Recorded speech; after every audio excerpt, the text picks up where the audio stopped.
Agree अड्डा 24/7 YouTube channel में सभी स्टूडेंटों का स्वागत है। कल अपने डीएनए की सामान्य जानकारी और संरचना के बारे में पढ़ा था कि डीएनए क्या होता है, न्यूक्लियोटाइड क्या होता है, न्यूक्लियोटाइड में न्यूक्लिक एसिड क्या होता है, न्यूक्लियोटाइड में क्या क्या चीज होती है, न्यूक्लियोसाइड क्या होती है, कौन सा क्षारक किससे जुड़ा होता है, पिरामिड में कौन सा क्षारक आते हैं, प्यूरिन में और पिरामिडिन में। अब आज हेडिंग डालो अपने डीएनए के प्रकार, दिशा के आधार पर डीएनए के प्रकार। अगली हेडिंग डालो दिशा के आधार पर डीएनए का प्रकार। अपने दिशा के आधार पर दो प्रकार से डीएनए पढ़ेंगे, क्लॉकवाइज और एंटी क्लॉकवाइज। पहला हेडिंग डालो अपने राइट हैंडेड डीएनए। दिशा के आधार पर अपने डीएनए वो दो प्रकार से होते हैं। पहला प्रकार डालो अपने right handed DNA.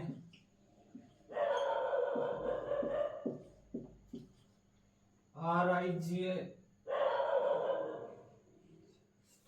Right handed DNA. इसको अपने क्या पढ़ते हैं, क्लॉकवाइज।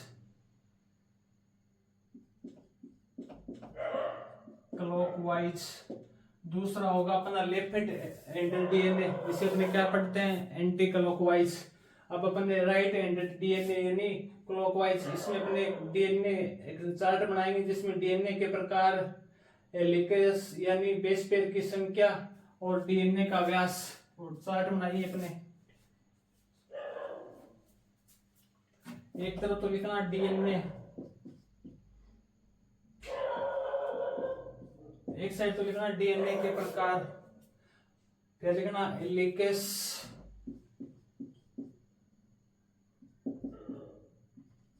लंबाई, बेस पेयर संख्या, और एक साइड लिखना डायमीटर यानी व्यास। चार्ट बनाओ ना, उसमें 4 लाइन खींचना। पहला लिखना डीएनए का प्रकार, दूसरा है हेलिकेस लंबाई, तीसरा है बेस पेयर की संख्या या घुमाओ, तीसरा है अपना व्यास। पहला पढ़ेंगे अपने डीएनए के प्रकार। पहला होगा अपना ए डीएनए, बी डीएनए, सी डीएनए और डी डीएनए। ये 4 प्रकार के अपने डीएनए पढ़ेंगे। अभी अपने क्या है कि शुरुआत में बी डीएनए का तो अपने पढ़ लिया था। बी डीएनए में हेलिकेस लेंथ लंबाई कितनी थी, 34 एंगस्ट्रॉम थी। बेस पेयर की संख्या कितनी थी बी डीएनए में, भी अपने पहले पढ़ा था इससे पहले वाली क्लास में, उसमें अपने बी डीएनए ही पढ़ा था। भी मैंने आपको बताया था भी जो डबल हेलिक्स डीएनए का मॉडल है वो किसके आधार पर था, बी डीएनए के आधार पर। तो उसमें बी डीएनए में हेलिकेस लेंथ में कितनी बताई थी आपको, 34 एंगस्ट्रॉम, और बेस पेयर की संख्या और घुमाव कितना था, नाइट्रोजन सर्कल कितना बताया था आपको, 10, और व्यास यानी इसका डायमीटर कितना था, 20 एंगस्ट्रॉम। अब इसी के आधार पर अपने क्या है कि चारों को याद रखना है। आप इसको रट्टा मार के याद रखो, कैसे याद रखो, बी डीएनए का तो अपने सभी को याद होना चाहिए, ये एग्जाम में बहुत बार पूछा गया है। इसके अलावा अपने ए डीएनए, बी सी डीएनए और डी डीएनए का पता होना चाहिए। ये सारणी आप किसी तरह याद करना, रट्टा मार के याद करना चाहिए, ट्रिक से याद करना। ट्रिक आपको मैं इसमें थोड़ी बहुत बता दूंगा, वो देख लो। भी ये 34 है ना, इस 34 में 3 घटाएंगे ना, -3 करेंगे तो यहाँ पर आ जाएगा 31। सी डीएनए की लंबाई, हेलिक्स लंबाई कितनी हो जाएगी, 34 एंगस्ट्रॉम। 34 में से 3 घटाएंगे, तब इधर क्या करेंगे, ऊपर कितना कम कर देंगे, 6 कम कर देंगे। इधर तो -3 किया है, ऊपर -6 कर देंगे, तो यहाँ पर आ जाएगा 28 एंगस्ट्रॉम। और यहाँ पर ना अगले में यहाँ पर 3 किया, यहाँ पर 6 किया, यहाँ पर 7 कर देंगे। 7 कर देंगे तो यहाँ पर कितना आ जाएगा, 24.24 एंगस्ट्रॉम। इस हेलिकेस लेंथ है, इसको आप कैसे याद करो, इसको हेलिकेस लेंथ या पिच लेंथ भी बोलते हैं। इसको आप रट्टा मार के याद करो, भी कैसे याद करो। बी डीएनए का तो सभी को पता है 34 होता है, 34 में 3 घटाएंगे 31। सी डीएनए की आ जाएगी 6 घटाएंगे तो ए डीएनए की आ जाएगी और 7 घटाएंगे इसमें से तो बी डीएनए की आ जाएगी। इधर 10 है, 10 में से 1 करेंगे तो 9 सी डीएनए की आ जाएगी। 9 में से 1 कम करेंगे तो 8 डी डीएनए। 10 9 8, या इसको ऐसे पढ़ सकते हो 9 10 8। बी डीएनए का तो अपने पता ही होता है, 10 में से 1 गया 9, 9 में से 1 गया 8। इधर नीचे जा रहे हैं, घटा रहे हैं, ऊपर जाएंगे तो एक जोड़ देंगे, 10 प्लस 1 11 हो जाएगी। इधर अपना 20 है तो इधर नीचे अपने कितना कम किया, 1 कम किया, इधर 1 कम और कर देंगे, 19 एंगस्ट्रॉम हो जाएगी। इधर भी 1 कम, 19 है तो 19 का 19 ही रख देंगे थे। और इधर अपने ऊपर 10 से 11 किया तो ऊपर 3 प्लस कर देंगे, 23 एंगस्ट्रॉम हो जाएगी। इसको आप कैसे याद करो, आपकी मर्जी है। मैंने आपको बता दी थोड़ी बहुत ट्रिक है। ए डीएनए में हेलिकेस लेंथ या पिच लेंथ होगी वो 28 एंगस्ट्रॉम होगी, बेस पेयर की संख्या घुमाओ 11 होंगे और व्यास होगा वो 23 एंगस्ट्रॉम होगा। ये नोट कर लो आप।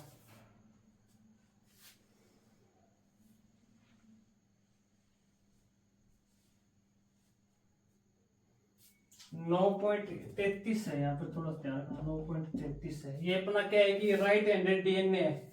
इसके अलावा अपना एक साथ और देख लो, दूसरा है अपना left handed DNA.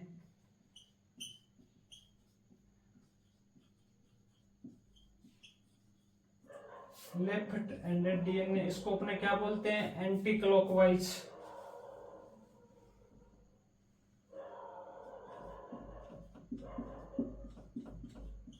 Anti clockwise left, इसमें क्या है, डीएनए के 4 प्रकार होते हैं, पर लेफ्ट डीएनए में सिर्फ एक ही प्रकार होता है, वो होता है Z DNA. B right handed DNA, इसमें तो 4 प्रकार होंगे, पर लेफ्ट हैंडेड डीएनए इसमें एक ही प्रकार होता है, वो होता है अपना जेड डीएनए। वो कौन सा हो जाएगा, अपना जेड डीएनए हो जाएगा। जेड डीएनए की मैं आपको हेलिकेस लेंथ, बेस पेयर की संख्या एक साथ ही लिखा रहा हूं, वो हो जाएगी, वो इधर ही लिख लो अपने जेड डीएनए। बस इतना ध्यान रखना, अभी जेड डीएनए वो राइट हैंडेड का लेफ्ट हैंडेड का प्रकार है, तो इसमें हेलिकेस लेंथ है तो इसकी हो जाएगी 45.6 एंगस्ट्रॉम। इधर हो जाएगा अपना बेस पेयर की संख्या, इसमें हो जाएगी 12, बेस पेयर की संख्या 12 हो जाएगी, और इसका व्यास है वो हो जाएगा 18.6 एंगस्ट्रॉम। 18.6 एंगस्ट्रॉम, सॉरी 18.4 है, 18.4 एंगस्ट्रॉम हो जाएगा लेफ्ट डीएनए में। इसके साथ में लिख लोगे लेफ्ट डीएनए, इसमें एक ही प्रकार होता है जेड डीएनए, उसकी लंबाई इतनी हो जाएगी। इसके अलावा मैं आपको एक तो ई कोलाई होता है, एक अपने मानव के अंदर, दोनों में बेस पेयर की संख्या लिखा रहा हूं, वो एक बार पूछी गई है। ई कोलाई जीवाणु होता है ना अपना, ई कोलाई जीवाणु में बेस पेयर की संख्या होती है, और एक अपना मानव में बेस पेयर की संख्या। ये दोनों की क्या है, आप याद रखना, ये दोनों के एग्जाम में पूछी गई है। ई कोलाई में अपने बेस पेयर की संख्या पूछ ले तो हो जाएगी 4.6 इंटू 10 की पावर 6, 4.6 इंटू 10 की घात 6 बेस पेयर। ई कोलाई जीवाणु में बेस पेयर की संख्या होती है 4.6 इंटू 10 की घात 6, और मानव में अपने पूछ ले भी बेस पेयर की संख्या तो वो हो जाएगी 3.3 इंटू 10 की घात 9। ये दोनों आप थोड़ी याद रखना, एग्जाम में पूछी गई है। ई कोलाई में बेस पेयर की संख्या 4.6 इंटू 10 की घात 6, और मानव में 3.3 इंटू 10 की घात 9। नोट करो, फिर आगे अपने लेफ्ट हैंडेड डीएनए, इसमें अपने थोड़ा सा नोट करेंगे, या साथ में नोट करो तो कर लो जी। लेफ्ट हैंडेड डीएनए ना जो एंटी क्लॉकवाइज है, इसके अंदर अपने अभी क्या पढ़ा था, जो रीढ़ की हड्डी होती है डीएनए में, रीढ़ की हड्डी अपने किसको पढ़ा था, नाइट्रोजन सार्क प्लस पेंटोस शर्करा को पढ़ा था। पर लेफ्ट हैंडेड डीएनए में जो रीढ़ की हड्डी बैकबोन होती है, उसका आकार है ना वो जिगजैग आकार में होता है। लेफ्ट हैंडेड डीएनए में जो बैकबोन होती है ना, बैकबोन या रीढ़ की हड्डी का आकार है ना वो जिगजैग आकार होगा।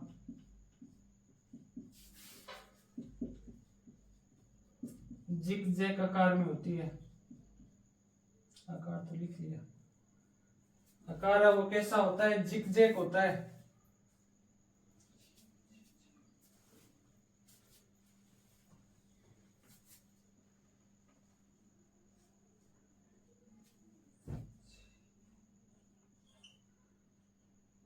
GIG,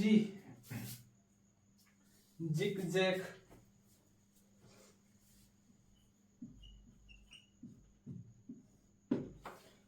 जो लेपर्ड डीएनए होता है ना, उसमें रीड के DNA backbone nitrogen surplus pentose शर्करा वो सेम ही होती है, पर उसका आकार है ना वो कैसा होता है, जिग जैक होता है। और इसकी इकाई होती है वो भी लिख लो साथ में, इकाई हो जाएगी डाई न्यूक्लियोटाइड, इकाई हो जाएगी डाई न्यूक्लियोटाइड, डाई न्यूक्लियोटाइड है, इकाई क्या होगी, डाई न्यूक्लियोटाइड। बस ये अपना डीएनए के प्रकार कंप्लीट हो गए। दिशा के आधार पर डीएनए कितने प्रकार के हैं, दो। पहला तो है राइट हैंडेड, दूसरा है लेफ्ट।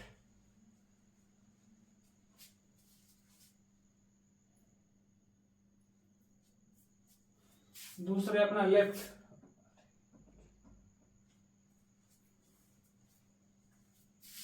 इसके बाद में अपना अगला एक पढ़ेंगे भी, पैलिंड्रोमिक डीएनए।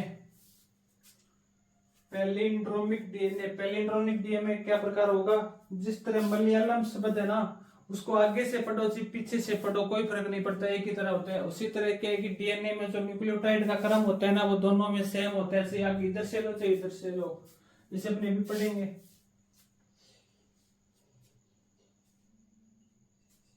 ये नोट कर लिया सभी ने table.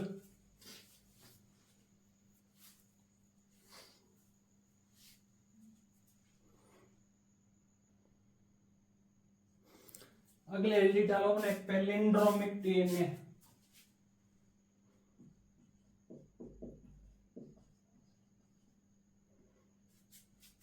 Palindromic DNA, palindromic DNA का मतलब क्या होता है कि डीएनए में जो न्यूक्लियोटाइड का क्रम होता है वो दोनों साइड से क्या होता है, समान क्रम से होगा, उसको अपने क्या बोलते हैं, पैलिंड्रोमिक डीएनए। जैसे अपने एक शब्द होता है मलयालम, इसको इधर से पढ़ो जी मलयालम, या इधर से पढ़ो मलयालम, सेम ही होता है। उसी तरह के है कि डीएनए में जो न्यूक्लियोटाइड का क्रम होता है वो क्या होता है, समान ही होता है।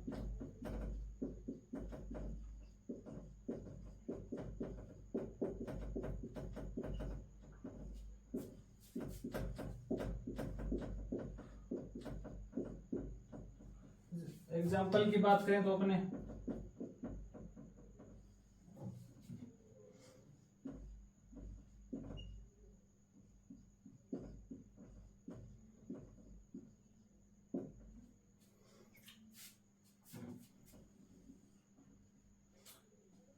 साइटोसिन के सामने क्या आएगा, ग्वानिन, ग्वानिन के सामने साइटोसिन, थाइमिन के सामने एडिनिन, एडेनिन के सामने थाइमिन, साइटोसिन के सामने ग्वानिन, ग्वानिन के सामने साइटोसिन। इसको चाहे इधर से पढ़ लो चाहे इधर से पढ़ लो, डीएनए दोनों क्रम क्या समान होगा। इधर क्या है, साइटोसिन के सामने ग्वानिन, ग्वानिन के सामने साइटोसिन आएगा। ये क्रम तो आपको मनाना आता होगा सभी को। जिसको ये क्रम नहीं बनाना होता है ना, वो एक बार इधर देख लो, मैं आपको बता देता हूँ। अपने पास के 4 नाइट्रोजन संरचना होंगे, एडेनिन के सामने में से थाइमिन आएगा, और ग्वानिन के सामने में से साइटोसिन आएगा। चाहे इधर को ए थाइमिन चाहे एडेनिन ऐसे ले लो, साइटोसिन और थाइमिन ऐसे ले लो, ये क्रम इनका हमेशा सेम रहता है। इसी तरह ये हिसाब में अपने क्या लिखा है, साइटोसिन के सामने क्या लिखा है, ग्वानिन, ग्वानिन के सामने क्या लिखा है, साइटोसिन, थाइमिन के सामने एडेनिन, और एडेनिन के सामने थाइमिन, साइटोसिन के सामने ग्वानिन, ग्वानिन के सामने साइटोसिन। ये क्रम आपको ध्यान होना चाहिए। इसको क्या है कि इधर से पढ़ लो चाहे इधर से पढ़ लो, क्रम क्या होता है सेम, दोनों का क्या डीएनए में न्यूक्लियोटाइड क्रम क्या होगा, सेम होगा। चाहे इधर से पढ़ लो चाहे इधर से पढ़ लो, इसको अपने क्या बोलेंगे, पैलिंड्रोमिक डीएनए। पैलिंड्रोमिक डीएनए का मतलब होता है कि डीएनए में जो न्यूक्लियोटाइड है वो दोनों क्रम के दोनों सिरों से समान होगा, समान होता है दोनों सिरों से। आगे लिख लेना।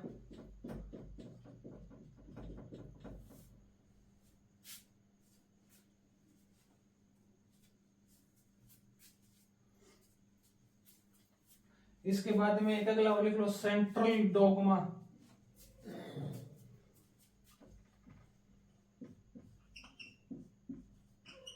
Central dogma. सेंट्रल डोगमा शब्द है वो सर्वप्रथम किसने दिया था? क्रिक नामक। और सेंट्रल डोगमा सिद्धांत है ना, ये 3 वैज्ञानिकों ने मिलकर दिया था। सिद्धांत है 3 वैज्ञानिकों ने दिया। इसकी ट्रिक है याद रखना, नमक।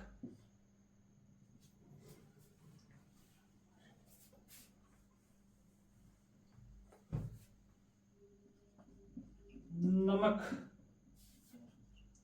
निरंबर, मिथाई और खुराना। खुराना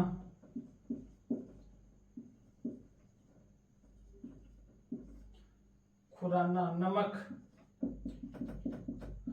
निरंबर, मिथाई और खुराना। सेंट्रल डोगमा शब्द है वो तो क्रिक ने दिया था, और इसका सेंट्रल डोगमा सिद्धांत है ना, सर्वप्रथम 3 वैज्ञानिकों को मिलकर दिया था। 3 वैज्ञानिक ट्रिक है, निरंबर, मिथाई और खुराना।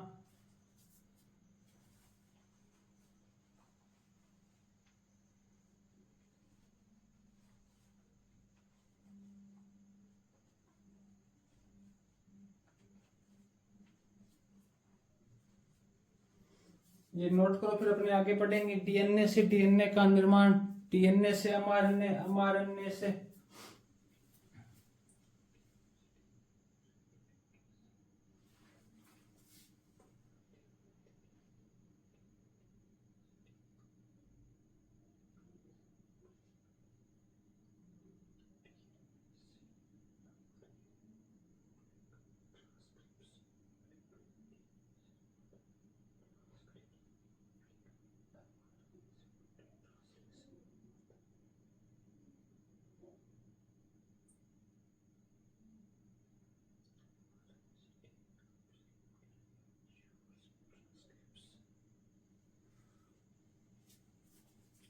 नोट कर लिया सभी ने?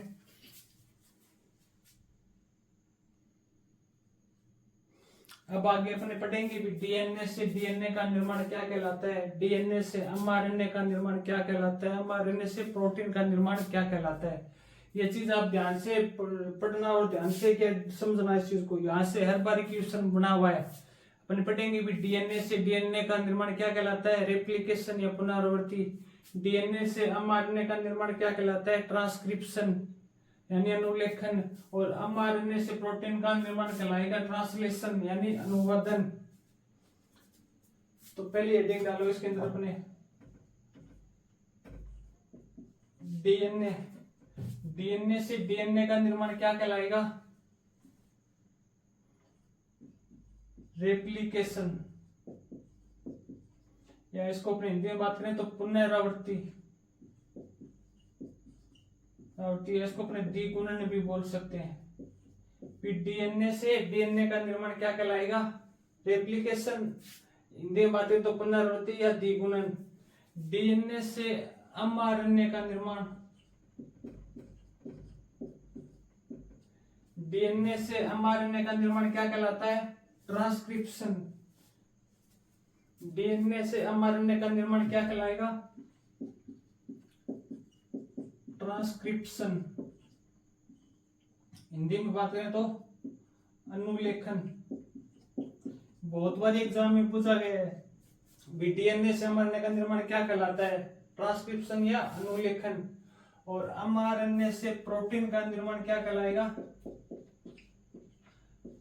ट्रांसलेशन या अनुवादन।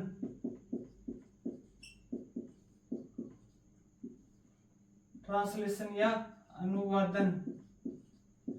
ये चीज बहुत बार एग्जाम में पूछी गई है। डीएनए से डीएनए का निर्माण क्या कहलाएगा, रेप्लिकेशन या पुनरावृत्ति या द्विगुणन।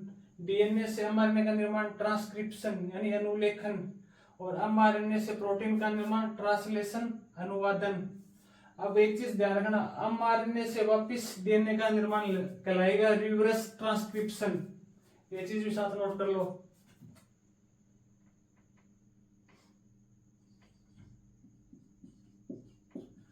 एमआरएनए से वापस डीएनए का निर्माण क्या कहलाएगा, रिवर्स ट्रांसक्रिप्शन।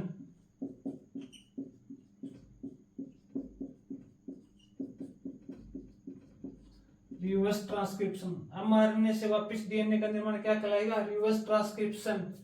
और प्रोटीन से वापस डीएनए का निर्माण क्या कहलाता है? Reverse translation. प्रोटीन से वापस डीएनए का निर्माण क्या कहलाएगा? Reverse translation.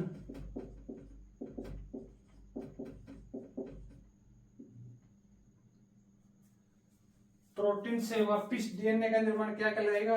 Reverse translation.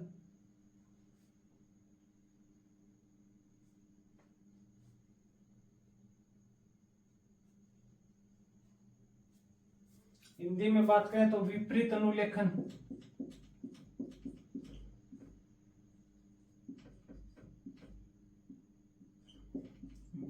वो सॉरी,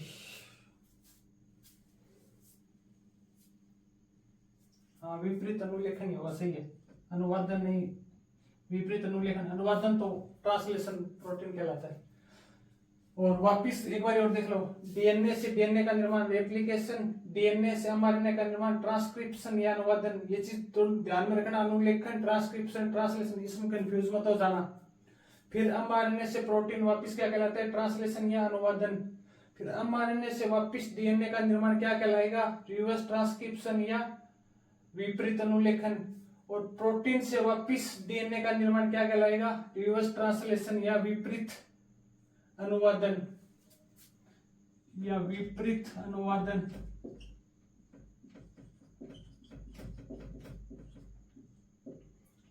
एमआरएनए से वापिस डीएनए का निर्माण क्या कहलाता है? Reverse translation. इसको सर्वप्रथम खोज की टेमिन और बोल्टिमोर, दो वैज्ञानिकों ने खोज की थी।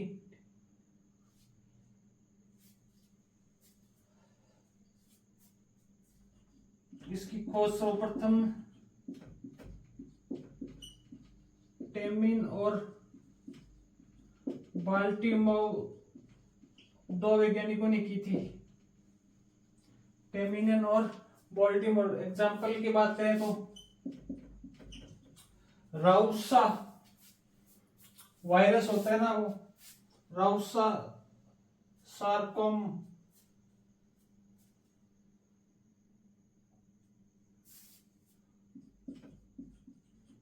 राउसा sarcoma virus, राउसा sarcoma virus.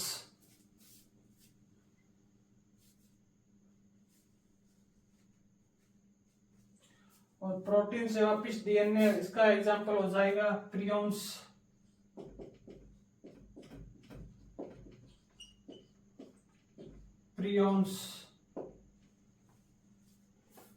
Reverse transcription यानी विपरीत अनुलेखन की खोज किसने की थी? टेमिन और बाल्टीमोर, दो वैज्ञानिकों ने।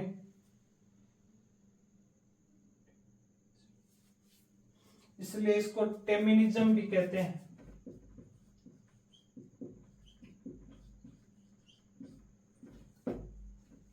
एमआरएनए से डीएनए का निर्माण कहलाता है। टेमिनिज्म दे दिया ना तो किसी को ही नहीं आएगा। क्योंकि टेमिनिज्म क्यों कहते हैं इसको? क्योंकि इसको टेमिन नामक वैज्ञानिक ने की थी। यहां से हर बारी एग्जाम में 1 से 2 क्वेश्चन, कोई भी एग्जाम उठा के देख लेना, आए हुआ है। या तो इसमें वो एंजाइम का पूछ लेगा या बनना क्या कहलाता है। जिनमें एंजाइम है वो मैं आपको आगे लिखा दूंगा। अभी तो क्या एंजाइम लिखाऊंगा, आपको क्या कंफ्यूज हो जाओगे। पहले आपको ये चीज कंफर्म होनी चाहिए, बाद में इनको बता दूंगा अभी डीएनए से एमआरएनए में कौन सा एंजाइम सहायक करता है, एमआरएनए से प्रोटीन के निर्माण में कौन सा एंजाइम सहायक होता है। वो चीज मैं आपको बाद में लिखाता हूँ। पहले आपको ये इतना डायग्राम बनाओ, ये इतना याद होना चाहिए। ये साथ में एंजाइम लिखा दूंगा तो आप कंफ्यूज हो जाओगे। पहले आप इतना ये अच्छी तरीके से डायग्राम बना लो। एमआरएनए से डीएनए में जो एंजाइम होता है वो रिवर्स ट्रांसक्रिप्शन एंजाइम होता है। इतना ये इसका सेम ही है। क्या कहलाता है? रिवर्स ट्रांसक्रिप्शन कहलाता है। एंजाइम वही हो जाएगा, रिवर्स ट्रांसक्रिप्शन एंजाइम। एक बार और देख लो, डीएनए से डीएनए का निर्माण क्या कहलाएगा? रेप्लिकेशन। हिंदी में बात करें पुनरावृत्ति द्विगुण। डीएनए से एमआरएनए का निर्माण ट्रांसक्रिप्शन या अनुलेखन। एमआरएनए से प्रोटीन का निर्माण ट्रांसलेशन या अनुवादन। एमआरएनए से वापस डीएनए का निर्माण रिवर्स ट्रांसक्रिप्शन या विपरीत अनुलेखन। और प्रोटीन से वापिस डीएनए का निर्माण, रिवर्स ट्रांसलेशन या विपरीत अनुवादन। एग्जाम्पल की बात करें में प्रियंस हो जाएगा, इधर एग्जाम की बात करें तो राउसा सार्कोमा वायरस। इधर रिवर्स ट्रांसक्रिप्शन यानी विपरीत अनुलेखन की खोज की थी टेमिनन और बाल्टीमोर नामक वैज्ञानिक ने, इसलिए इसे टेमिनिज्म सिद्धांत भी कहते हैं।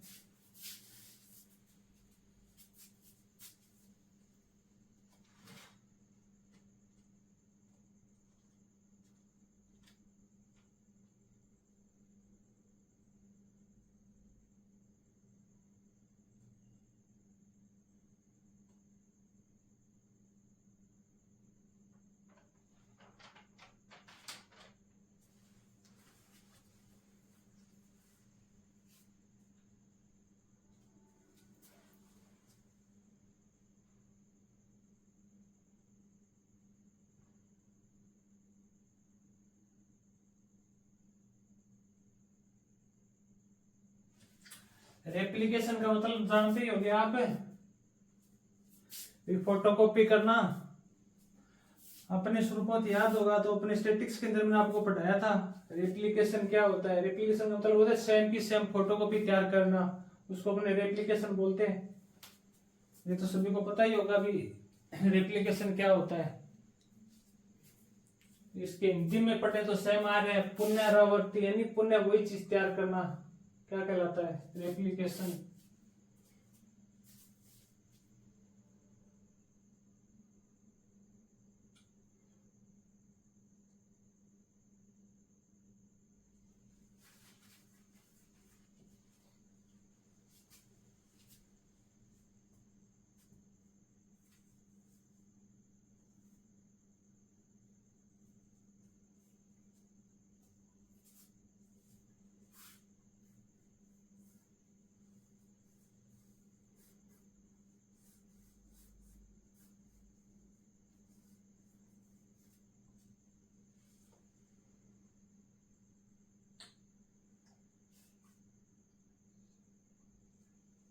लिख लिया सभी ने। अगला हेडिंग डालो डीएनए रेप्लिकेशन। अगला हेडिंग डालो डीएनए रेप्लिकेशन। अगला है अपना डीएनए रेप्लिकेशन। रेप्लिकेशन का मतलब तो आप सभी जानते होंगे, फोटोकॉपी तैयार करना। रेप्लिकेशन यानी पुनरावृत्ति, कोई चीज की फोटोकॉपी तैयार करना। यानी एक डीएनए से दो डीएनए का निर्माण क्या कहलाएगा, डीएनए रेप्लिकेशन या डीएनए द्विगुणन। हिंदी में क्या बोल सकते हैं, डीएनए द्विगुणन या डीएनए पुनरावृत्ति। एक डीएनए से दो डीएनए का निर्माण करना, समान फोटोकॉपी तैयार करना। इसमें एक चीज ध्यान रखना हमेशा ही, माइटोकॉन्ड्रिया, क्लोरोप्लास्ट या कोशिका द्रव्य में ना जो केंद्र वो डीएनए होगा उसका के किसी भी अवस्था में हो सकता है, लेकिन केंद्रीय डीएनए उस स्टेज में रहता है। यानी डीएनए रेप्लिकेशन करेंगे ना अपना, तो डीएनए होगा ना केंद्रीय डीएनए है ना,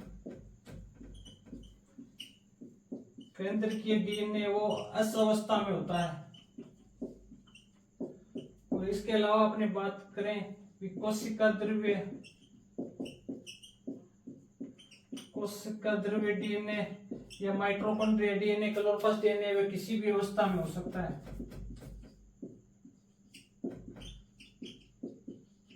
केवल के एग्जामिनर एग्जाम पूछ सकते हैं डीएनए रेप्लिकेशन में जो केंद्रीय डीएनए वो किस स्टेज में होगा, अस स्टेज के अंदर। इसके बाद इसमें एक क्या है कि सिद्धांत है सेमी कंजर्वेटिव।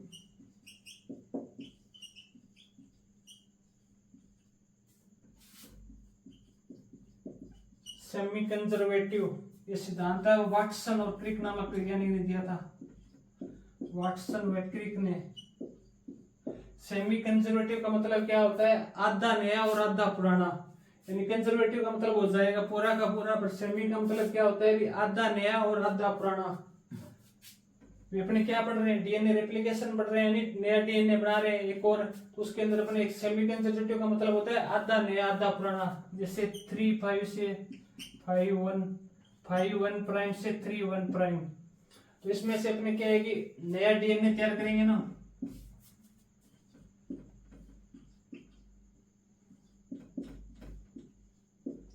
इसमें ऊपर वाला तो क्या होगा, पुराना होगा,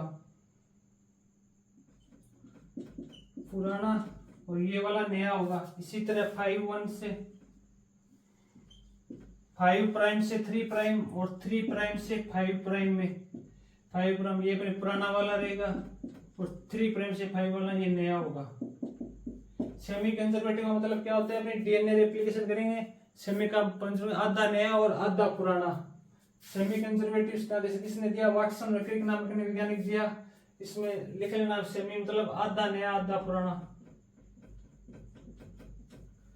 3 प्राइम से 5 प्राइम और 5 प्राइम से 3 प्राइम में डीएनए बनाएंगे तो 3 प्राइम से 5 प्राइम से ये तो अपना पुराने वाला ही रहेगा, इधर ये 5 प्राइम 3 ये नया बन जाएगा। 5 प्राइम से 3 प्राइम ये पुराना रहेगा और नीचे वाला 3 से 5 ये नया बन जाएगा। सेमी कंजर्वेटिव का मतलब होता है आधा नया आधा पुराना। अपने डीएनए रेप्लिकेशन है, डीएनए द्विगुणन या डीएनए पुनरावृत्ति भी दे सकते हैं हिंदी में, वो पुनरावृत्ति। आपने इंग्लिश वाले शब्द याद रखना, रेप्लिकेशन का मतलब होता है एक फोटोकॉपी तैयार करना सेम की सेम।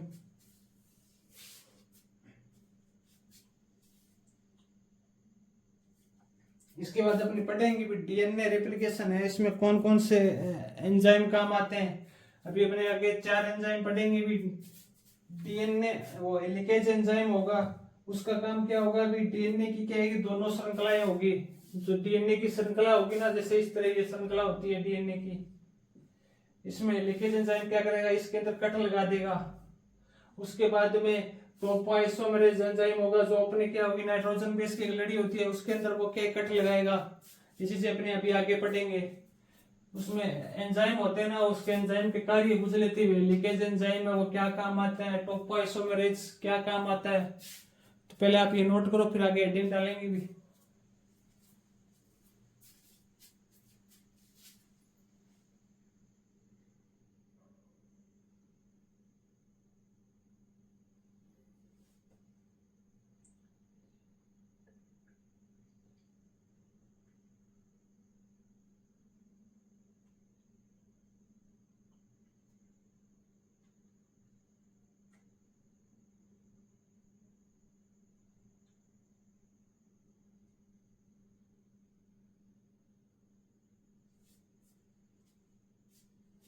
नोट कर लिया सभी ने?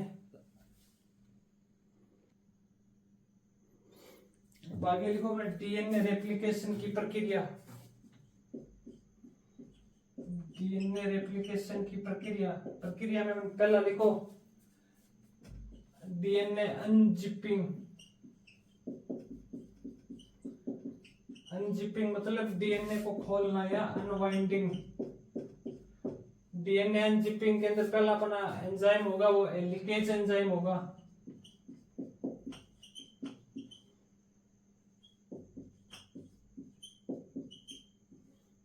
हेलिकेज एंजाइम, हेलिकेज एंजाइम का कार्य क्या होगा, जो डीएनए की संरचना होती है ना, उसमें हाइड्रोजन बॉन्ड को तोड़कर दोनों श्रृंखलाओं के मध्य क्या करता है, अलग करता है। तो पहला लिखो भी हेलिकेज एंजाइम कार्य क्या करेगा, डीएनए की दोनों श्रृंखलाओं में हाइड्रोजन बॉन्ड को तोड़कर अलग करता है। डीएनए की दोनों श्रृंखलाओं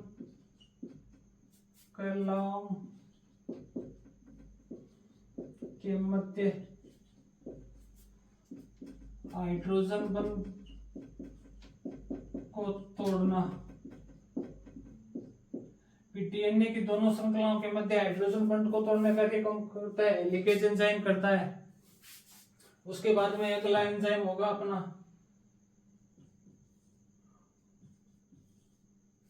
पहला एंजाइम हो गया अपना हेलिकेज, दूसरा होगा अपना टोपोआइसोमेरेज एंजाइम। टोपोआइसोमेरेज एंजाइम दूसरा हो जाएगा अपना टोपोआइसोमेरेज एंजाइम। टोपोआइसोमेरेज एंजाइम क्या करेगा,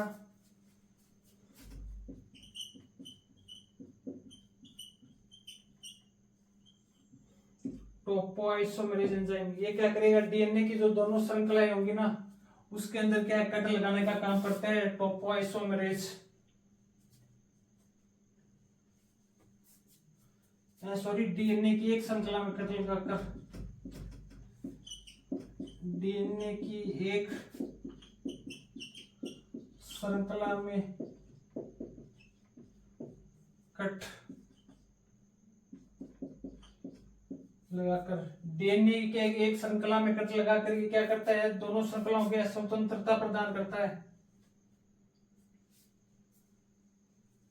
डीएनए की एक श्रृंखला में कट लगाकर दोनों श्रृंखलाओं को स्वतंत्र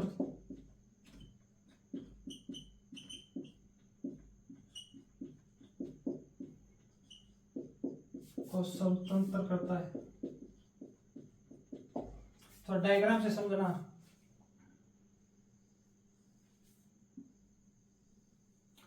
ये अपना क्या है कि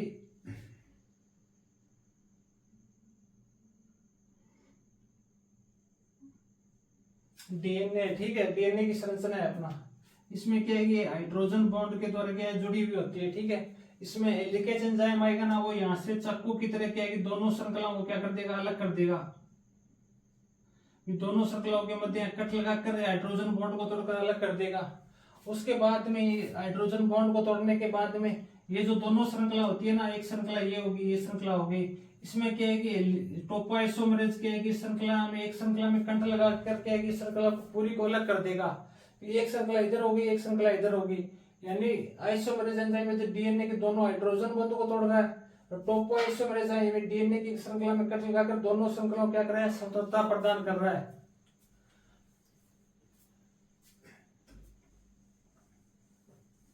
इसके बाद में अपना अगला लिखो,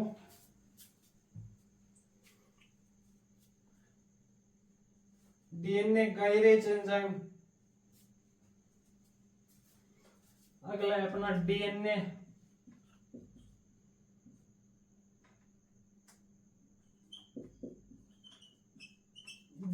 gyrase enzyme. DNA gyrase enzyme का कार्य क्या होता है, ये डीएनए में क्या सुपर कोलिंग को रोकता है।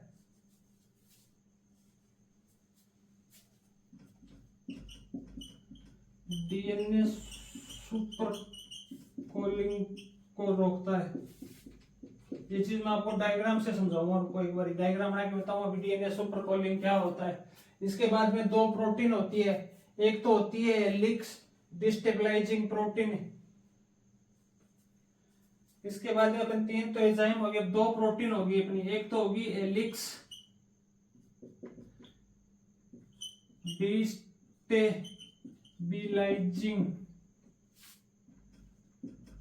डिस्टेबलाइजिंग प्रोटीन, एक होगी अपने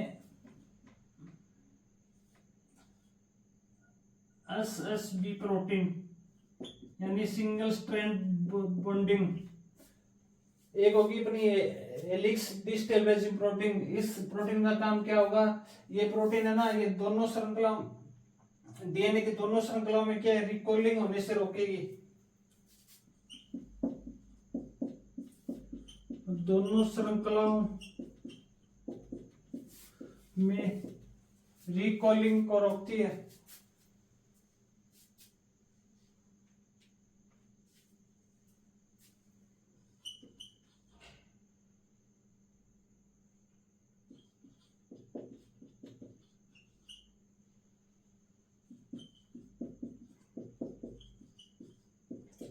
उसके बाद अगली प्रोटीन है अपनी एसएसबी यानी single stranded DNA binding,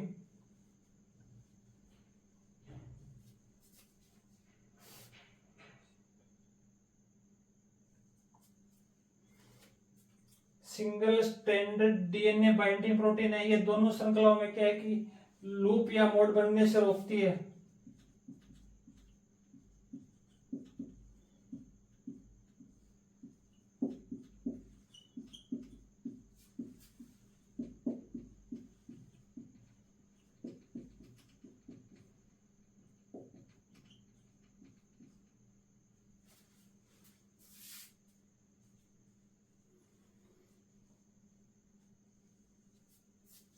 SSB full form लिख लेना, सिंगल स्ट्रैंडेड डीएनए बाइंडिंग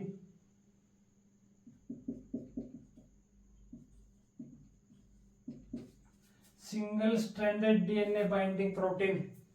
पहला अपना क्या है, लीकेज एंजाइम। ये क्या करेगा, डीएनए की दोनों श्रृंखलाओं के मध्य क्या करेगा, हाइड्रोजन बॉन्ड को अलग कर देगा। दूसरा अपना टोपोआइसोमरेज एंजाइम, जैसे अपने क्या है कि ये डीएनए की संरचना है,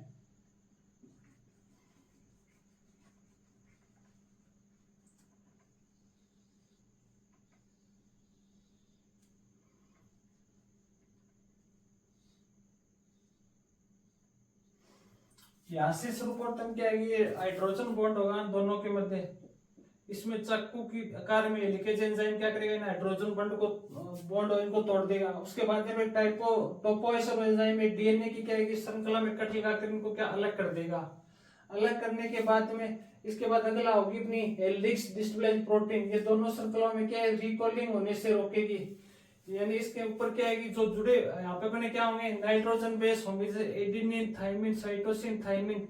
इसमें क्या है कि एडेनिन है ना, ये क्या है कि ग्वानिन के साथ ना जुड़ जाए। फिर सेम एक श्रृंखला ये होगी, अपनी एक श्रृंखला होगी, यहाँ पर एक पे एडेनिन होगा, थाइमिन, साइटोसिन, जो नाइट्रोजन सार्क होगी ना, वो एक दूसरे से ना जुड़ जाए, उसको क्या बोलते हैं, अपने रिकॉलिंग बोलते हैं। तो रिकॉलिंग होने से कौन रोकेगी, अपने हेलिक्स डिस्टेबलाइजिंग प्रोटीन। ये दोनों श्रृंखलाओं में क्या करती है, रिकॉलिंग होने से रोकती है। और डीएनए गायरेज का मतलब क्या होता है, इसका मतलब है सुपर कॉलिंग। सुपर कॉलिंग का मतलब जैसे एडेनिन है यहाँ पे साइटोसिन है, ये दोनों अपस्ट्रीम में ना जुड़ जाए, इसको अपने क्या बोलते हैं, सुपर कॉलिंग। यानी दोनों श्रृंखलाओं में रिकॉलिंग होने से रोकेगी ना, उसको तो अपने बोलेंगे हेलिक्स डिस्टेबलाइजिंग। एक ही श्रृंखला में दोनों है ना, एडेनिन और साइटोसिन एक श्रृंखला में लाइन के अंदर, ये दोनों अपस्ट्रीम में ना जुड़ जाए, इसको कौन रोकेगी, डीएनए गायरेज। और एसएसबी प्रोटीन है ना, इस प्रोटीन का काम होगा, जो अपने कट लगाएंगे ना इस श्रृंखला में, जैसे ये कट लगाया, इसमें यहाँ से कि वापिस इसे लूप बन जाते हैं इस तरह, इनको लूप या मोड बनने से कौन सी प्रोटीन रोकेगी, एसएसबी प्रोटीन। ये चीज ध्यान रखना बस। हाइड्रोजन बॉन्ड को तोड़ने के अंदर कौन सा एंजाइम काम आएगा, लीकेज। डीएनए की श्रृंखला एक श्रृंखला में कट लगाने के लिए टोपोआइसोमरेज। डीएनए गायरेज ये सुपर कॉलिंग को रोकेगा, बस इतना ध्यान रखना, आप सुपर कॉलिंग को रोकने का काम आता है। हेलिक डिस्टेबलाइजिंग प्रोटीन होगी, दोनों श्रृंखलाओं में रिकॉलिंग को रोकेगी।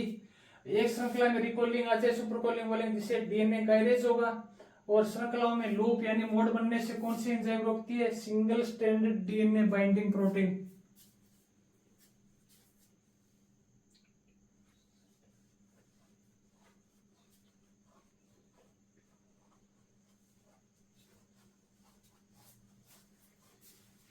ये नोट करो, ये तीनों एंजाइम और दोनों प्रोटीन, यहाँ से हर बार कोई न कोई एग्जाम में यहाँ से एक क्वेश्चन पक्का ही पुटअप होता भी है। लीकेज एंजाइम क्या काम आता है, टोपोआइसोमरेज एंजाइम क्या काम है, डीएनए गायरेज एंजाइम का क्या काम है, लीकेज डिस्टेबलाइजिंग प्रोटीन क्या काम आती है, single stranded DNA binding protein का क्या काम है।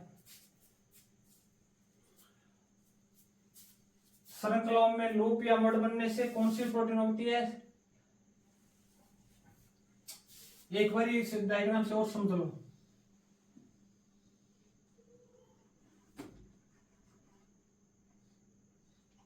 ये अपना हाइड्रोजन बॉन्ड है, इसको तो वो लीकेज एंजाइम अलग करेगा। बाद में ये अपनी एक श्रृंखला है, इसको कट लगाने का काम कौन करेगा, टोपोआइसोमरेज करेगा। उसके बाद में अपने डीएनए गायरेज और लीकेज डिस्टेबलाइज प्रोटीन है, सुपर कॉलिंग। यहाँ पर क्या होंगे अपने एडेनिन, थाइमिन, साइटोसिन, ग्वानिन, ऐसे क्या नाइट्रोजन सार्क जुड़े हुए होंगे। यहाँ पर कट लगाने के बाद में क्या है कि सुपर कॉलिंग होने से तो कौन रोकेगी, डीएनए गायरेज। और दोनों श्रृंखलाओं में रिकॉलिंग यानी दोनों श्रृंखलाओं के जो नाइट्रोजन सार्क है उनको आपस में जोड़ने से कौन सी प्रोटीन रोकेगी, भी अपनी एक श्रृंखला ये होगी, एक श्रृंखला ये होगी। इस श्रृंखला की जैसे एडेनिन है, ये किससे, ग्वानिन से ना जुड़ जाए, साइटोसिन, थाइमिन से ना जुड़ जाए, इसको रोकने का काम करेगी हेलिक्स डिस्टेबलाइजिंग प्रोटीन है।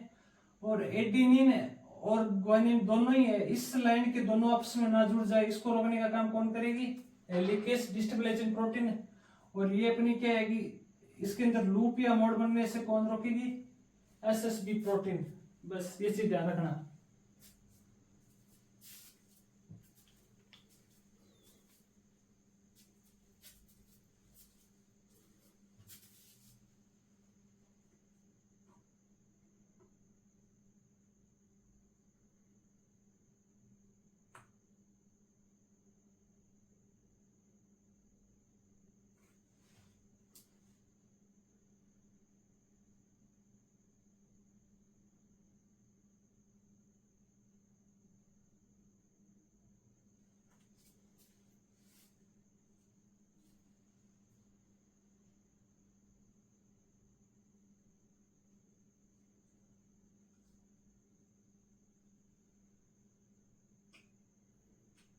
अब आगे अपने पढ़ेंगे दी ओरिजिन ऑफ रेप्लिकेशन, यानी वह स्थान जहां से डीएनए रेप्लिकेशन प्रारंभ होता है उसे अपने क्या बोलते हैं, ओरिजिन ऑफ रेप्लिकेशन। यानी रेप्लिकेशन पुनरावृत्ति का प्रारंभिक स्थल वो होगा जहां से डीएनए रेप्लिकेशन प्रारंभ होगा।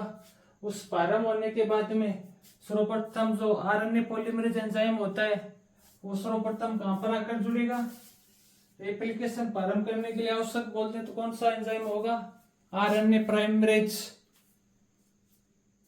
ये नोट कर लिया सभी ने।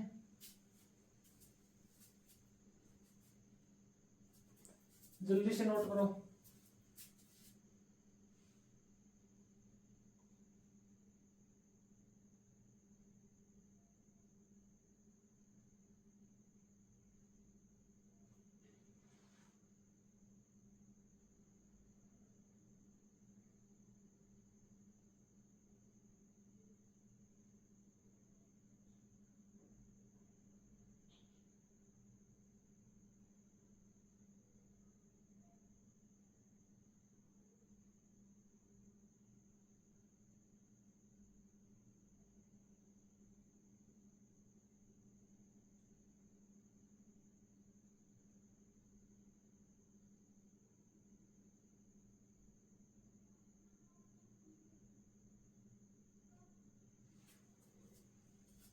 नोट कर लिया सभी ने। अब अगला लिखो अपने origin of replication. Origin of replication मतलब डीएनए का वह स्थान जहां से रेप्लिकेशन शुरू होता है उसे अपने क्या बोलते हैं, डीएनए का वह स्थान या भाग, डीएनए का वह स्थान जहां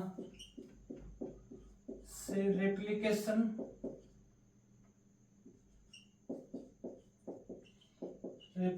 प्रारंभ होता है।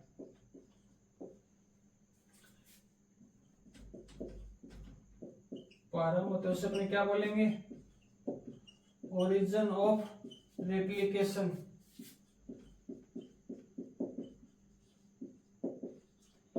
डीएनए का वह स्थान जहां से क्या है कि रेप्लिकेशन शुरू होता है उसे अपने क्या बोलेंगे, ओरिजिन ऑफ रेप्लिकेशन। उसके बाद लिखो भी नई श्रृंखला का निर्माण। उसके बाद अपने क्या होगा, नई श्रृंखला का निर्माण।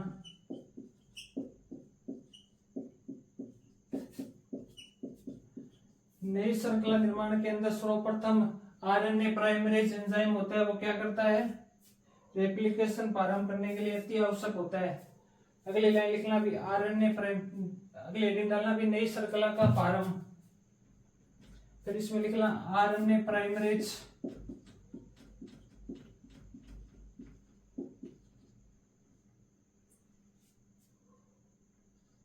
आरएनए प्राइमेज डीएनए रेप्लिकेशन में आवश्यक होता है, अति आवश्यक होता है।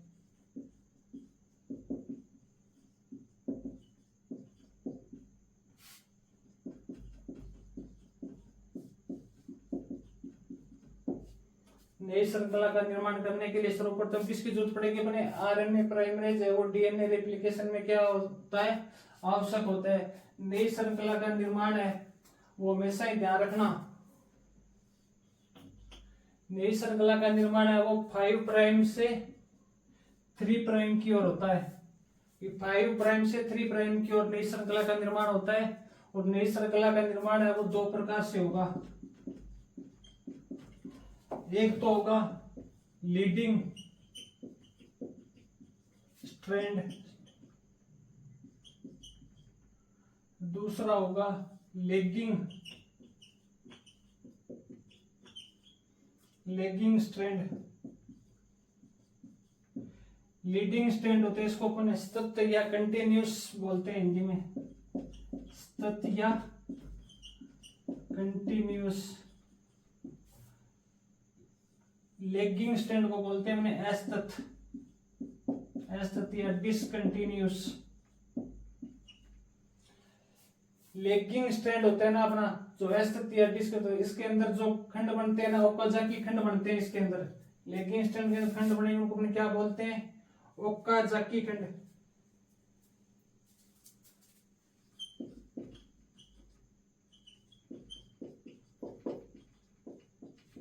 ओकाजाकी खंड मोस्ट इंपोर्टेंट है। ये अपने को बूझ ले भी डीएनए में नई श्रृंखला का निर्माण होता है। नई श्रृंखला निर्माण के अंदर क्या है कि दो प्रकार से श्रृंखलाओं का निर्माण होता है, लेगिंग और लीडिंग और लेगिंग। अपने को पूछ ले ओकाजाकी खंड का निर्माण कौन सी श्रृंखला के अंदर होता है, तो अपनी हो जाएगी लेगिंग स्ट्रैंड के अंदर। ओकाजाकी खंड का निर्माण किस में होता है? लेगिंग स्ट्रैंड, जो अस्थिर और डिसकंटिन्यूअस होती है। और ओकाजाकी खंड को जोड़ने के लिए अपने क्या काम आता है? ओकाजाकी खंड को जोड़ने के लिए डीएनए लाइगेज एंजाइम आवश्यक है। ओकाजाकी खंड जोड़ने के लिए डीएनए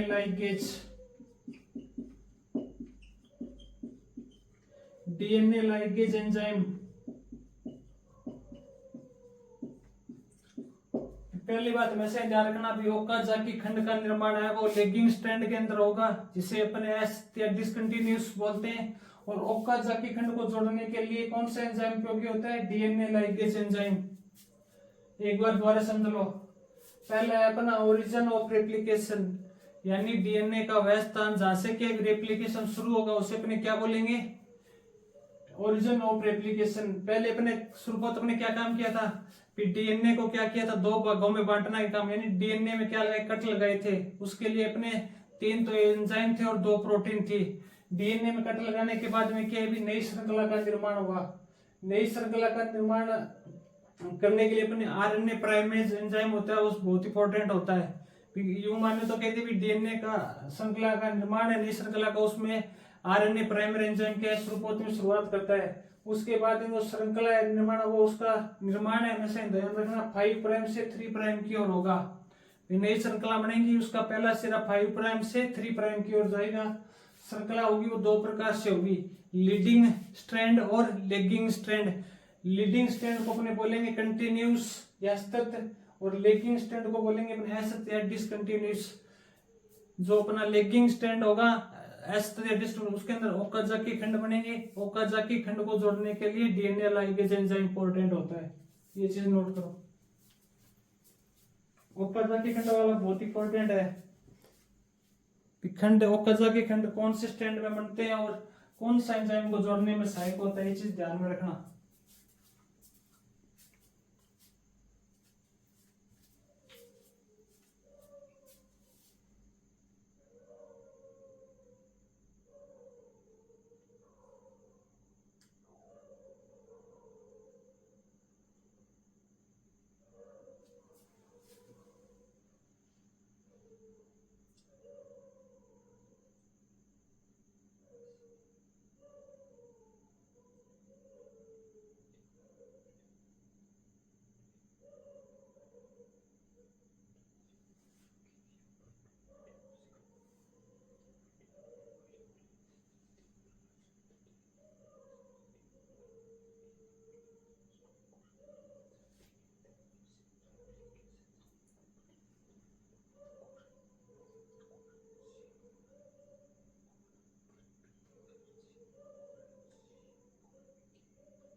नोट कर लिया सभी ने? अगला लिखो भी नई श्रृंखला निर्माण के लिए आवश्यक enzyme.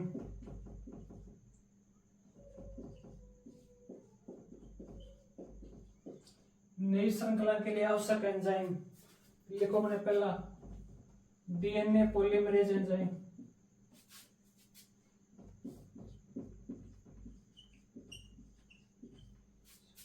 DNA polymerase enzyme.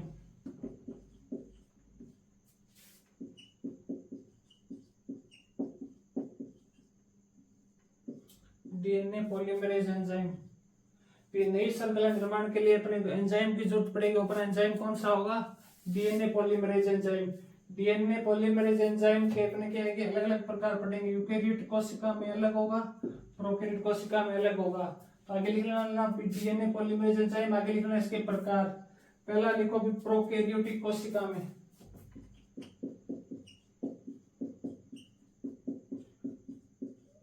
Prokaryotic कोशिका में जो एंजाइम होंगे वो अपना पहला होगा डीएनए पॉलीमराइज,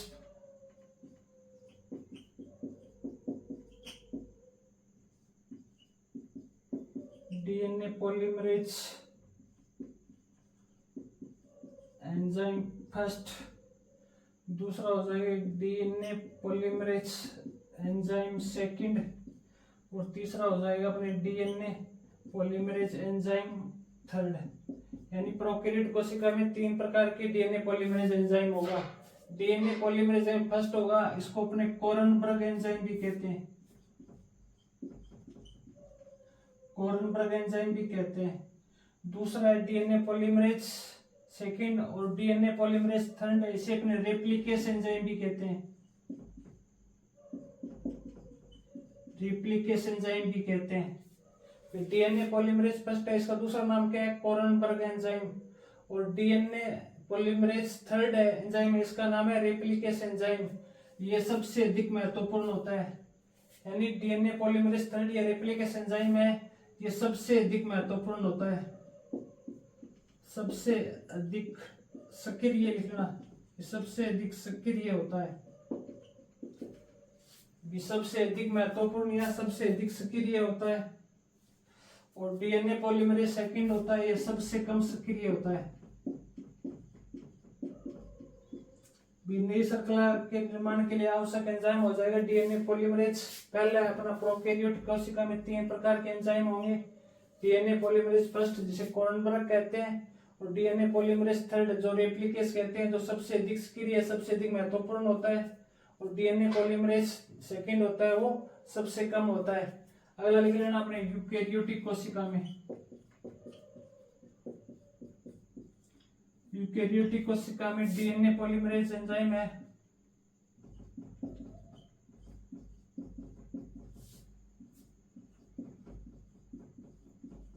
एंजाइम हो जाएंगे अल्फा, बीटा, गामा, डेल्टा और एप्सिलॉन।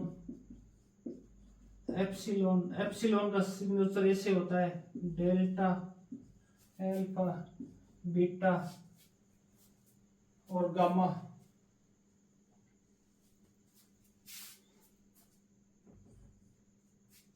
यूकेरियोट कोशिका में डीएनए पॉलीमरेज के प्रकार होंगे वो alpha enzyme, beta, gamma, delta और एप्सिलॉन। एप्सिलॉन का सिग्नेचर ऐसे होता है, ध्यान रखना।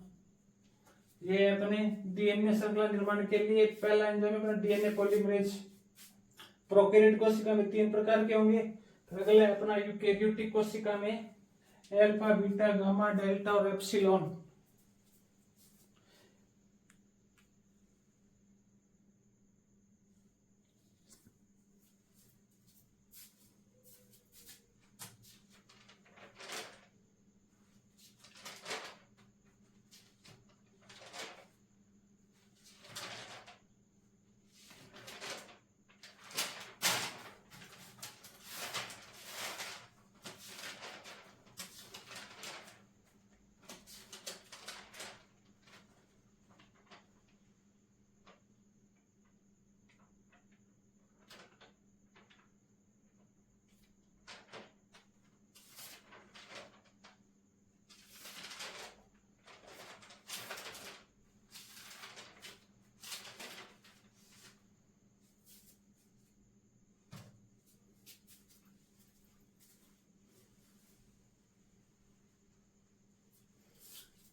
ये अपने क्या हो गया, नई श्रृंखला निर्माण में आवश्यक एंजाइम हो गए।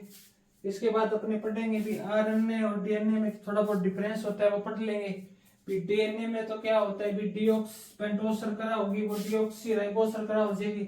आरएनए में होगी राइबोज हो जाएगी। और डीएनए में अपने बात करें नाइट्रोजन क्षारक है, वो थाइमिन होगा।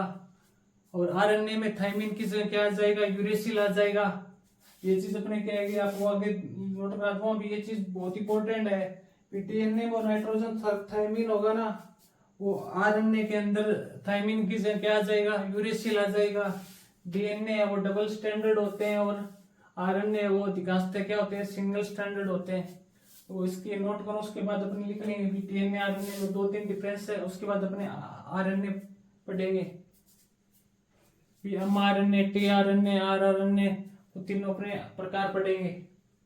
उसके बाद फिर अपने आगे क्या है कि जेनेटिक कोडोन के बाद भी mRNA से प्रोटीन कैसे बनती है वो चीजें पढ़ेंगे। अभी तो अपने क्या पढ़े, अभी डीएनए से mRNA का निर्माण कैसे होता है, उसमें कौन कौन से एंजाइम आते हैं, श्रृंखला को डीएनए की श्रृंखला को खोलने के लिए कौन से एंजाइम आते हैं, और डीएनए श्रृंखला का निर्माण कैसे होता है ये अपने पढ़े। अभी डीएनए रेप्लिकेशन एक बार थोड़ा दोबारा रिवाइज कर लो। डीएनए रेप्लिकेशन का मतलब होगा कि एक और डीएनए तैयार करना। डीएनए केंद्रिका के अंदर ना कौन कौन सी अवस्था में होगा, अस अवस्था के अंदर केंद्र के डीएनए का वो उपस्थित होता है। बाकी बात करें अपने प्रोकैरियोट वो क्लोरोप्लास्ट माइटोकॉन्ड्रिया उसके अंदर तो किसी भी अवस्था में हो सकता है केंद्र का डीएनए। उसके बाद अपने बात करें डीएनए का वह स्थान जहां से क्या होता है, अपने क्या है कि रेप्लिकेशन प्रारंभ करते हैं, यानी कि डीएनए का वह स्थान जहां से रेप्लिकेशन शुरू होता है उसे ओरिजिन ऑफ रेप्लिकेशन कहते हैं। उसके बाद सर्वप्रथम अपने क्या है कि डीएनए के अंदर संरचना के अंदर हाइड्रोजन बॉन्ड को तोड़ने के लिए हेलिकेज एंजाइम का उपयोग किया था। हेलिकेज एंजाइम के बाद में टोपोआइसोमेरेज एंजाइम होगा, वो क्या है कि एक श्रृंखला के अंदर कट लगाएगा। कट लगाने के बाद में पॉली अपने वो गायरेज एंजाइम पड़ा था। गायरेज एंजाइम का काम क्या होगा, सुपर कोलिंग को रोकेगा। उसके बाद में प्रोटीन पड़ी थी डिस्टेबलाइजिंग प्रोटीन, वो क्या करेगी, वो क्या है कि रिकॉलिंग रोकेगी दो श्रृंखलाओं के बीच में। उसके बाद में लास्ट में अपने एसएसबी यानी सिंगल स्ट्रैंड डीएनए प्रोटीन के बारे में पढ़ा था, वो क्या करती है, लूप और श्रृंखला के अंदर रूप या मोड बनने से रोकती है। उसके बाद में फिर अपने नई श्रृंखला के निर्माण के अंदर पढ़ा था कि सर्वप्रथम क्या आरएनए प्राइमरेज आवश्यक होगा। उसके बाद में नई श्रृंखला का 5 से 3 सिरा बनेगा। उसके अंदर दो प्रकार होंगे, एक तो होगा लीडिंग, एक होगा लेगिंग। लेगिंग होता है उसके अंदर क्या है कि ओकाजा की खंड होते हैं, ओकाजा की खंड को जोड़ने के लिए डीएनए लाइगेज एंजाइम आवश्यक होता है। उसके बाद नई श्रृंखला निर्माण के लिए आवश्यक एंजाइम अपना ये डीएनए पॉलीमरेज एंजाइम हो जाएगा। डीएनए पॉलीमरेज एंजाइम है वो प्रोकैरियोटिक कोशिका में तो 3 प्रकार से होगा, DNA polymerase first, DNA polymerase second और डीएनए पॉलीमरेज थर्ड।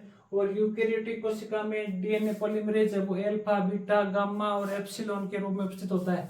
ये चीज अभी तक अपने पढ़ी है, ये सारी आप नोट कर लिए। किसी को कोई भी डाउट हो तो आप कमेंट में मेरे को बता सकते हैं, मैं उसका सॉल्यूशन बता दूंगा या ऐसी वीडियो बना दूंगा।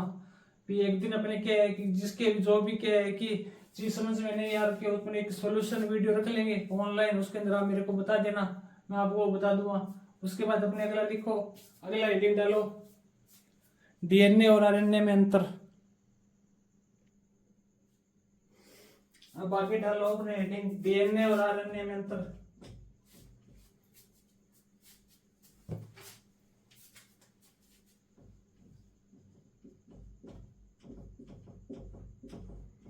डीएनए के बाद अपने पेंटोस शर्करा की बात करें तो डीएनए में तो डीऑक्सीराइबोस शर्करा होगी, पेंटोस शर्करा होगी। और आरएनए में जो पेंटोस शर्करा होगी वो कौन सी होगी, राइबोज। पेंटोस शर्करा है ना अपने पढ़ रहे हो, हमेशा मोनोसेकेराइड होती है, मोनोसेकेराइड होती है और 5 कार्बन से मिलकर बनी होती है। पेंटोस शर्करा वो मोनोसेकेराइड होती है और 5 कार्बन से मिलकर बनी होती है। उसके बाद बात करें अपने डीएनए के अंदर नाइट्रोजन क्षारक है वो थाइमिन था।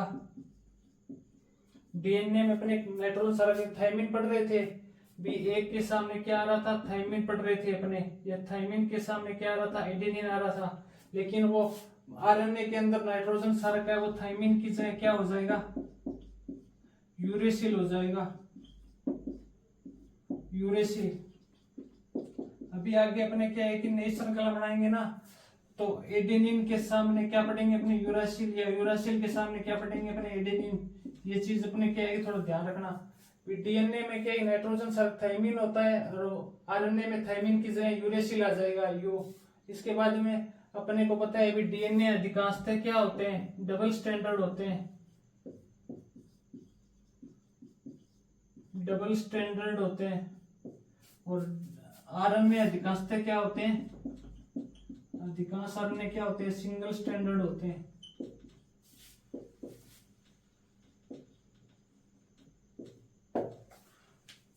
ये अपना आरएनए डीएनए का थोड़ा बहुत डिफरेंस था।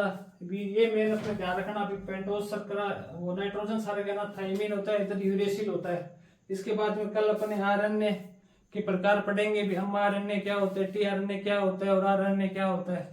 तो ये नोट कर लो, और ये चीजें आज पढ़ाई है वो कल रिवीजन करके आना।